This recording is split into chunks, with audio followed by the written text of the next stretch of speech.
देख रहे हैं एमपी न्यूज और मैं हूं निधि आपके साथ। स्वागत आपका इस खास पेशकश में।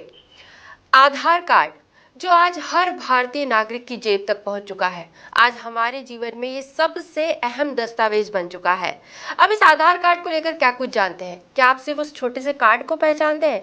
लेकिन जरूरी है इस आधार कार्ड के इतिहास को जानने की। आखिर कहां से आया ये आधार कार्ड जो इतने कम समय में इतना महत्वपूर्ण बन गया?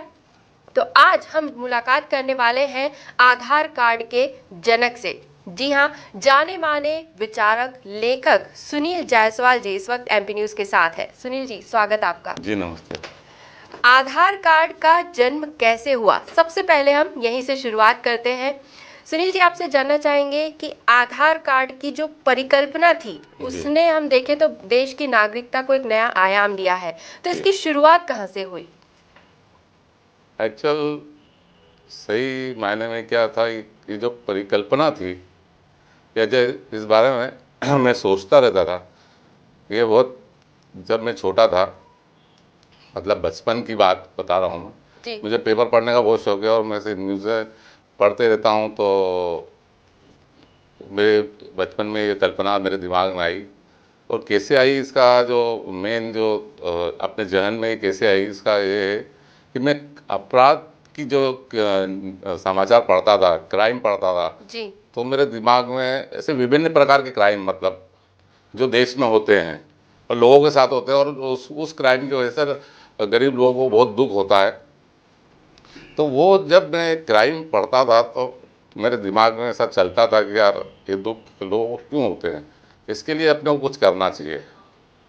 बस ये धीरे धीरे धीरे मेरे दिमाग में डेवलप होता रहा। काफ़ी सालों तक, 10-15 सालों तक ये मेरे दिमाग में घूमता रहा और मैं इस पर विचार और मंथन करता रहा।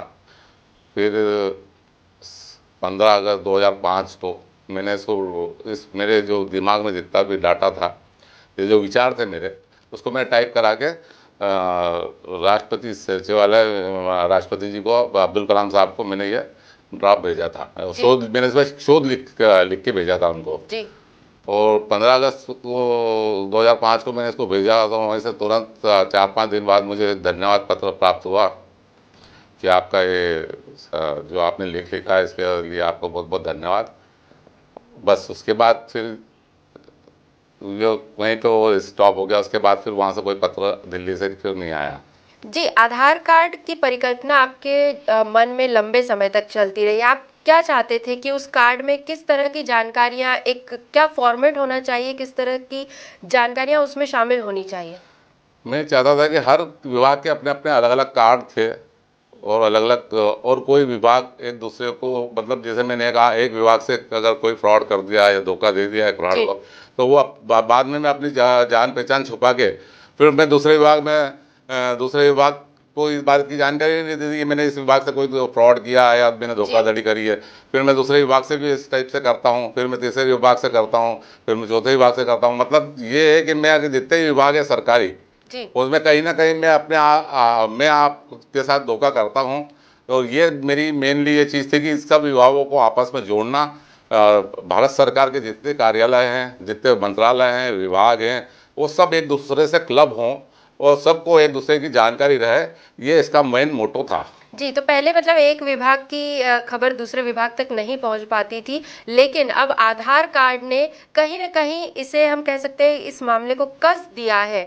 एक विभाग दूसरे विभाग को आसानी से बता सकता है कि कहाँ फ्रॉड केसेस देखने में आ रहे हैं, किस व्यक्ति से वो जुड़े हुए हैं, और आगे जाकर उन चीज़ों को रोका भी जा सकता है।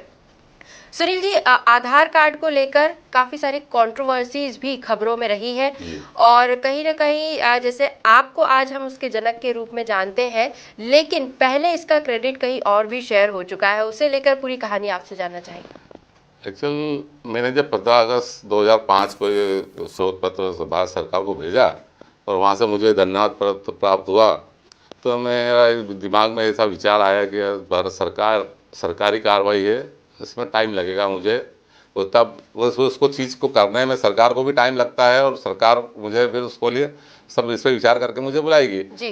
तो ऐसा कुछ भी नहीं हुआ और साल 2 साल निकल गए और धीरे से फिर धीरे धीरे ये इसमें आपको ध्यान होगा कि अभिषेक बच्चन द्वारा एक एड आता था, तो व्हाट एन आइडिया करके, जी, व्हाट एन आइडिया वो सर। टीवी पे आने लगा। जी। तो मुझे ऐसा लगा कि यार मेरा जो कंसेप्ट है या जो मेरा मेरा जो शोध है, जो मेरे विचार है, ये चोरी हो गए हैं। कुछ ठगा हुआ सा महसूस कुछ, किया होगा हाँ, आपने। ठगा सा मैं महसूस कर रहा था कि यार ये तो चोरी हो गया अपना। कुछ समझ नहीं आ रहा था हम क्या करें। फिर जब भी उसी वक्त सूचना का अधिकार एक्ट चालू हुआ था सन 2005 में, जी। तो मुझे एक बार एक पेपर में भी ऐसी न्यूज़ आई थी, तो उसके अंदर वो पेपर में जो न्यूज़ आई थी उसके अंदर मैंने पढ़ा, तो वो पूरा जो मैंने जो शोध लिखा था वो उस पेपर के अंदर छपा था कि आधार, सॉरी, अब इसका नाम आधार नहीं था, जी। यूआईडी था। यूआईडी मतलब विशिष्ट पहचान पत्र। तो विशिष्ट पहचान पत्र की जो उसकी डिटेल आई, तो मैंने जब उसको पढ़ा तो मुझे ऐसा लगा कि यार ये तो पूरा शोध मेरा पूरा चला गया चोरी। तब मेरे दिमाग में आया, फिर मैंने सूचना के अधिकार के तहत इसकी जानकारी निकालना चालू करी धीरे धीरे, राष्ट्रपति सचिवालय, प्रधानमंत्री कार्यालय और अन्य मंत्रालयों में उसके मैं पत्राचार करता रहा। और वहाँ से फिर धीरे धीरे धीरे जो है ना, वो मेरे पक्ष में जो, मतलब मुझे ऐसा लगा कि अब ये सब मेरे पक्ष में एक सबूत इकट्ठे हो रहे हैं, जी। और मैं इसका पूरे सबूत इकट्ठे करने रहा। जी, एक बात तो साफ है कि आपको इसके लिए काफी लंबी लड़ाई लड़नी पड़ रही है। जी। सालों से ये सिलसिला चला आ रहा है जी। और इतने सालों की जो पूरी कहानी है उसे आपने एक पुस्तक में संजोया है। उस पुस्तक के बारे में बताइए। एक्चुअल 2005 को मैंने शोध पत्र भेजा और 2008, जी। मतलब 2007 में ये वो व्हाट एन आइडिया आने लगा था टीवी पे। और सन 2008 में इसको पहले इसका नाम यूआईडी, जैसे मैंने बताया कि बात जी। विशेष पहचान पत्र था। बाद में इसको भारत सरकार से काम नहीं संभला, इसको भारत सरकार ने अपने ऊपर काम जो सरकारी कर्मचारियों से करवा रहे थे वो उनसे नहीं संभला, तो उन्होंने नंदन नीलेकणी जी को आमंत्रित किया, जो इन्फोसिस के चेयरमैन हैं। उनसे ये कहा गया कि आप इसका काम संभालें। तो नंदन नीलेकणी जी का आगमन 2008 में हुआ। जी। और 2008 में उनको भारतीय विशिष्ट पहचान प्राधिकरण एक मंत्रालय बनाया गया और उसका उनको चेयरमैन बनाया गया। जब उनको चेयरमैन बनाया गया तो उन्होंने इसका नाम यूआईडी का बदल के आधार रखा। जी। और जब उन्होंने आधार रखा तो उन्होंने ये अपने प्रसारित करने लगे वो कि इसका जन्मदाता मैं हूँ। यानी तो पहले जो था वो यूआईडी था, जब जी। उसे टेक्नोलॉजी से जोड़ दिया गया जी। तो वो एक आधार बन गया, लेकिन उसका क्रेडिट भी कहीं और शेयर हो गया। जब ही सर मैंने इसका जब फर्स्ट शुभारंभ हुआ था आधार कार्ड का, ग्राम टेम्बली, जिला नंदुरबार, जी। महाराष्ट्र में, तब भी मैं वहाँ भी गया था और वहाँ भी मैंने अपना इसका विरोध प्रदर्शन किया था। जी, तो कुल मिलाकर यहाँ पर एक लंबी लड़ाई अभी भी जारी है और अब इसका क्रेडिट मिल पाता है या नहीं, या कहाँ तक और ये लड़ाई बाकी है, ये भी देखने वाली बात होगी। खैर, फिलहाल गणतंत्र दिवस की बेला है तो यहाँ पर संविधान से जुड़ी कुछ बातें करना चाहेंगे। सुनील जी, आप एक लेखक हैं, विचारक हैं। अगर हम संविधान की बात करें तो जब संविधान लिखा गया था तब भारत की तस्वीर कुछ और थी। सोने की चिड़िया कहा जाता था, भारत को विश्व गुरु माना जाता था। लेकिन आज के परिप्रेक्ष्य में अगर हम देखें तो भारत की तस्वीर भी बदल चुकी है और संविधान में जो नियम, कायदे, कानून लिखे गए थे उन्हें भी अब कहीं ना कहीं मोड़ तोड़ कर पेश किया जाता है। लोग अपनी सुविधा के अनुसार उसे इस्तेमाल करते हैं। आपको क्या लगता है, ये बात कहाँ तक सही है? ये तो बिल्कुल सही बात है कि हर इंसान अपने अपने हिसाब से इस कानून को अपने हिसाब से तोड़ मरोड़ के पेश करता है और अपने अनुसार ही उसको काम करता है। और संविधान अब जो कि इतना बहुत पुराना हो चुका है तो उसमें बहुत सारे सुधार की गुंजाइश है। मेरा ये कहना है कि आज की युग के अनुसार उसमें काफ़ी सुधार की गुंजाइश है और वो सरकार को करना चाहिए। जी सुनील जी, देश के भविष्य के रूप में देश के युवाओं को देखा जाता है। कहते हैं कि युवा पीढ़ी जो है वो भविष्य का निर्माण करती है। तो आज की युवा पीढ़ी को देखकर हालांकि लोग इतना कॉन्फिडेंट नहीं नजर आते हैं। जो पुरानी पीढ़ी है वो आज की युवा पीढ़ी को देखकर कहीं ना कहीं असमंजस में है कि हम देशभक्ति की अगर बात करें तो सिर्फ कुछ सैनिकों में दिखाई देती है, युवा इस बारे में नहीं सोचते। क्या आपको भी ऐसा लगता है? ऐसा नहीं है, ये तो क्या अपने अपनी रुचि की बात है।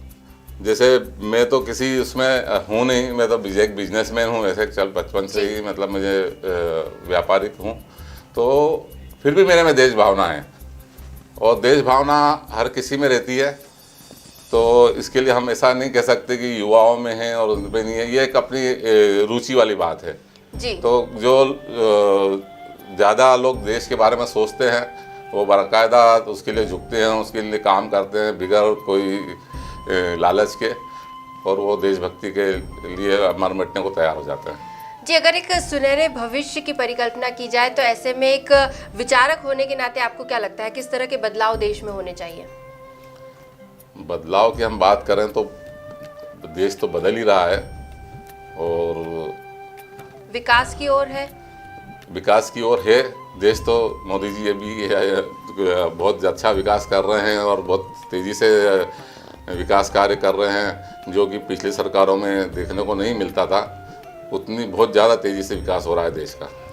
जी सुनील जी, तो देखा आपने कि एक छोटा सा आधार कार्ड जिसे हम एक दस्तावेज के रूप में देखते हैं, उसके पहले की कहानी कितनी बड़ी है, कितनी अहम है, और इसका इतिहास काफ़ी दिलचस्प रहा है। हालांकि भारत सरकार से एक लड़ाई अभी भी जारी है जिसमें सुनील जी लगे हुए हैं, और हम उम्मीद करते हैं कि जल्द ही ये लड़ाई खत्म हो, और जैसा कि आधार कार्ड के जनक के रूप में सुनील जी को जाना जाता है, वो पहचान उन्हें ज़रूर मिले, क्योंकि हर एक भारतीय को उन्होंने भी अपनी अलग पहचान दी है। सुनील जी, बहुत बहुत धन्यवाद आपका अपना ये पक्ष हमारे साथ साझा करने के लिए और बहुत सारी अहम जानकारियां भी हमें देने के लिए। हमारे दर्शकों को ज़रूर ये सेगमेंट पसंद आया होगा। फिलहाल जी मैं एक और बात कहना चाह रहा था, वो जो छूट गई थी, कि मैंने एक आधार बुक लिखी है इसके ऊपर। एक्चुअल जो 14 साल 2005 से लेके 2008 में मैंने संघर्ष चालू किया, 2005 से 2008 तक तो ये रहा, अपन ने भेजा था, और 2008 से जो मैंने संघर्ष चालू किया उसको लेके आज तक जी, मतलब 14 से 15वां साल चल रहा है। उसके पीछे मैंने एक बुक लिखी, आधारण ग्रंथ, जिसमें आधार कार्ड के जन्म की कहानी लिखी है। और आधार कार्ड के जन्म की कहानी जब मैंने भारत सरकार को भेजी, हर मंत्रालय, प्रधानमंत्री से लेके नीचे यहाँ पे इंदौर में सब लोकल जितने भी मध्य प्रदेश शासन से लेके भारत सरकार के केंद्रीय संचार तक सबको भेजी है। और उन्होंने अभी इस पर केंद्रीय सतर्कता आयोग, उन्होंने मेरी किताब आधारण पे संज्ञान लिया है, और भारतीय विशिष्ट पहचान प्राधिकरण के पूर्व चेयरमैन श्रीमान नंदन नीलेकणी जी पर जांच बिठा दी है, और अब हमें उसके रिजल्ट का इंतजार है। जी, तो ये पुस्तक भी काफ़ी अहम है। अगर आप इस पुस्तक को पढ़ते हैं, इसमें जानकारी लेने की कोशिश करते हैं, तो आपको पता चलेगा कि इसके इतिहास में छोटी छोटी कई सारी परतें जुड़ी हुई है। पूरा पत्राचार इसमें शामिल है। इस पुस्तक के माध्यम से आप हर एक छोटी से छोटी बात, आधार कार्ड की जो कहानी है, वो जान सकते हैं। सुनील जी, बहुत बहुत धन्यवाद आपका एमपी न्यूज़ पर आने के लिए। तो एमपी न्यूज़ की इस खास पेशकश में फिलहाल इतना ही। अन्य खबरें एमपी न्यूज़ पर लगातार जारी है। आप भी बने रहिए हमारे साथ, देखते रहिए एमपी न्यूज़। धन्यवाद। एमपी की नब्ज, एमपी का हाल, मध्य प्रदेश की हर खबर एमपी न्यूज़ टीवी के साथ। लगातार खबरों के लिए सब्सक्राइब करें हमारा YouTube channel MP news TV. Latest updates के लिए बेल आइकन दबाना जरा भी न भूलें।